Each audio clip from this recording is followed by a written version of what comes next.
Ask मुफ्ती तारिक मसूद।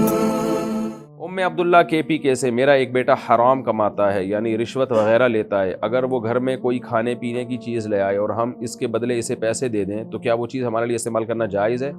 दूसरा मसला ये कि हमारा एक प्लॉट है, अगर मेरा यही बेटा वो प्लॉट हमसे ख़रीदना चाहे तो क्या हम इसे ये प्लॉट बेच सकते हैं? क्या वो पैसे हम इस्तेमाल कर सकते हैं? नहीं। अगर आपके बेटे की ज़्यादा आमदन हराम की है, ज़्यादा हलाल की है और रिश्वत भी ले रहा है, तो फिर तो हम यही समझेंगे भाई आपसे जो लेन देन कर रहा है वो हलाल से कर रहा है।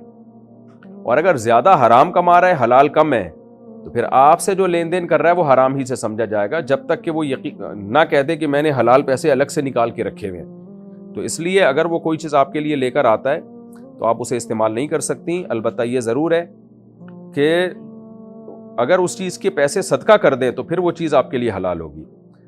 ये जो आपने कहा ना कि अगर हम इसके बदले इसे पैसे दे दें, इसे नहीं दें पैसे, इससे वो चीज़ ले ले और उसको बता दे कि हम इसकी कीमत सदका करेंगे, यानी गरीबों पे सदका कर दें, तो फिर आपके लिए उस चीज़ का इस्तेमाल जायज़ है। तो प्लॉट अगर आप ख़रीदेंगे तो फिर प्लॉट की कीमत आपको सदका करनी पड़ेगी, तो वो फिर ख़रीदना कहाँ हुआ वो? तो इसलिए प्लॉट तो ना लें, उससे ख़रीदे नहीं। मैंने बताया जब हराम आमदन उसकी ज़्यादा हो। सलमान अली इंडिया से, क्या सामान ख़रीद कर इस सामान को किसी भी कारोबार में ज़्यादा कीमत के बदले बेच सकते हैं? जैसे 10 रुपए की ली हुई चीज़ 15 रुपए में बेच सकते हैं? जी बेच सकते हैं, यही तो हो रहा है, कारोबार इसी का नाम है। 10 रुपए की चीज़ 10 में ही बेचेंगे तो बिजनेस कौन करेगा भाई साहब? इमरान साहब चुनियोर से, एक लड़की मुझसे शादी करना चाहती है और इसकी पहले से ही किसी ईसाई के साथ शादी हुई थी, अब वो मुसलमान होकर मुझसे शादी करना चाहती है, तो इसका क्या तरीक़ा है?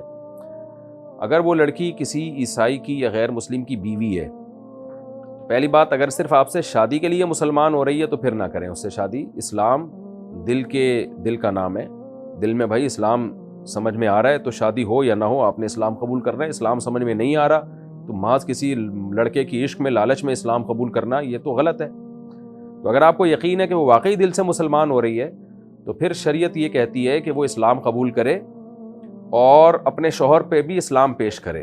अगर उसका शौहर भी मुसलमान हो जाता है तो उनका निकाह बाकी है, ना तजदीद निकाह की ज़रूरत है, ना जो है उनका निकाह ख़त्म होगा, बस निकाह बाकी है। और अगर शौहर इस्लाम कबूल नहीं करता तो कोर्ट में केस करे कि मैं मुसलमान हो गई हूँ, मैं चाहती हूँ कि मेरे शौहर पर इस्लाम को पेश किया जाए, और अगर मेरा शौहर इस्लाम कबूल नहीं करता तो मेरे निकाह को अदालत ख़त्म करे।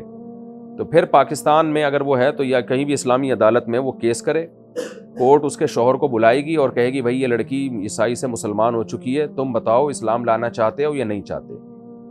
अगर नहीं चाहते तो हम तुम्हारा निकाह ख़त्म कर देंगे। अगर शौहर कह देता है ठीक है मैं भी इस्लाम कबूल करता हूँ, तो भी निकाह बाकी है, तो भी आप के हाथ में कुछ भी नहीं आएगा। सही है ना?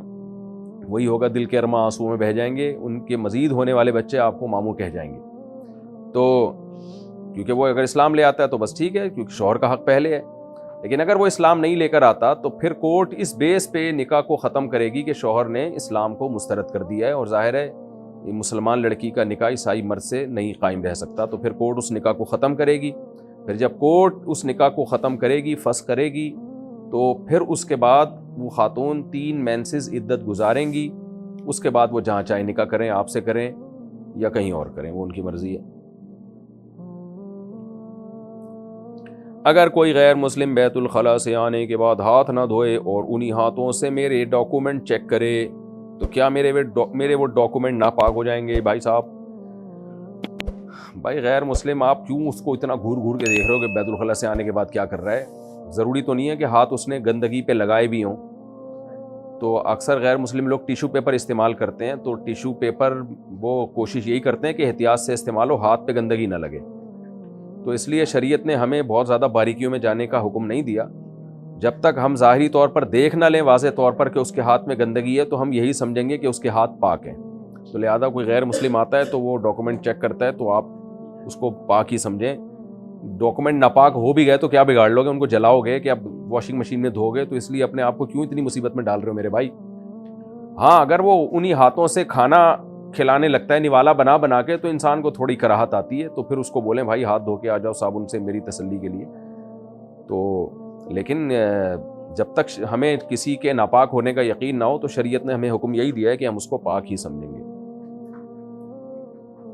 علی خان انڈیا سے صلو علی الحبیب بولنا غلط کیوں ہے؟ کس نے بولا کہ غلط ہے بھائی؟ صلو علی الحبیب کا مطلب نبی صلی اللہ علیہ وسلم جو اللہ کے حبیب ہیں، اللہ کے محبوب ہیں، ان پر درود بھیجو. تو غلط کیوں ہے یہ؟ کس نے بولا؟ عبداللہ ابن عبد الرشید کہتے ہیں دبئی سے لڑکی ایک انٹرنیشنل دینی ادارے سے پڑھی ہوئی ہے، پردے میں بہت سختی کرتی ہے جس کی وجہ سے رشتے نہیں آتے اور لڑکی کی عمر نکل رہی ہے. کیا اتنے سخت پردے کی شریعت میں کوئی حیثیت ہے؟ پردہ جتنا بھی سخت ہو، شریعت نے اس کی حوصلہ افزائی ہی کی ہے، حوصلہ شکنی نہیں کی ہے. اگر وہ خود سے کر رہی ہے تو ہاں ایک واجب درجہ ہے پردے کا. واجب درجہ یہ ہے کہ بھائی جوان لڑکی اپنا چہرہ بھی چھپائے، اپنے ہاتھ اور پاؤں بھی چھپائے. اور ایک گنجائش والا درجہ ہے کہ بھائی یہ نہیں ہو پا رہا، اس میں مشکلات آ رہی ہیں تو ہاتھ پاؤں کھول لے لیکن چہرے کا پردہ کرے. لیکن اگر کوئی بہت زیادہ کوئی مسائل کھڑے ہو رہے ہیں عورت کے لیے، اس کی زندگی اجیرن بن رہی ہے، وہ کچھ ہوتا ہے بعض ملکوں میں لیگل ہی نہیں ہے، چہرے کا پردہ کرنے کی اجازت ہی نہیں ہے، یا بعض دفعہ شوہر کہتا ہے اگر چہرے کا پردہ تم نے کیا تو میں تمہیں طلاق دے دوں گا. ایسی کنڈیشن میں پھر چہرہ کھولنے کی بھی گنجائش ہے، نارملی گنجائش نہیں ہے. تو یہ خاتون کی اگر واقعی عمر نکل رہی ہے، بہت زیادہ سخت پردہ کر رہی ہیں، تو بھائی پھر شادی نہ ہونے سے بھی بڑے مسائل کھڑے ہوتے ہیں. تو اس لیے اس خاتون کو چاہیے کہ بس پھر واجب درجے کا پردہ کر لیں. شادی ہو جائے تو پھر محبت سے شوہر کو سمجھائیں اور اس کو بھی لے آئیں. امید ہے انشاءاللہ وہ دین پہ آ جائے گا. تو کیونکہ نکاح نہ کرنے کے فسادات پردہ نہ کرنے کے فسادات سے ڈبل ہیں، زیادہ ہیں. عامر صاحب کشمیر سے. ویسے بھی دیندار آدمیوں کو چاہیے نا ایسی زبردست باپردہ عورتوں سے شادی کریں، وہ جو بہت سخت پردہ کر رہی ہیں. تو دینداروں کو چاہیے کہ وہ کریں. اب رشتے ہی نہیں ہے بیچاری ایسی دیندار خواتین. میں ایسی خواتین لڑکیاں جانتا ہوں جو واجب درجے کا پردہ بھی ان کا سسرال نے چھڑوا دیا ہے اور رشتے ہی نہیں آ رہے تھے کہ جی پردہ کرتی ہیں. کیونکہ دیندار آدمی پھر ان کو چاہیے کہ دوسری شادی کریں، تیسری شادی کریں. اسلام نے اس لیے تو 2-3 شادیوں کا حکم دیا کہ سب خواتین کو اچھے اچھے رشتے مل جائیں. عامر کشمیر. جب کسی آدمی پر غسل فرض ہو تو کیا وہ نعت سن سکتا ہے، اپنی زبان سے پڑھ سکتا ہے؟ جی، فرض غسل جب ہوتا ہے تو صرف زبان سے تلاوت نہیں کر سکتے، باقی تمام ذکر اذکار، درود شریف، نعت سب پڑھ سکتے ہیں. گورنمنٹ ملازمین کو جو جی پی ایف فنڈ ملتا ہے کیا وہ سود ہے؟ نہیں جی، وہ سود نہیں ہے.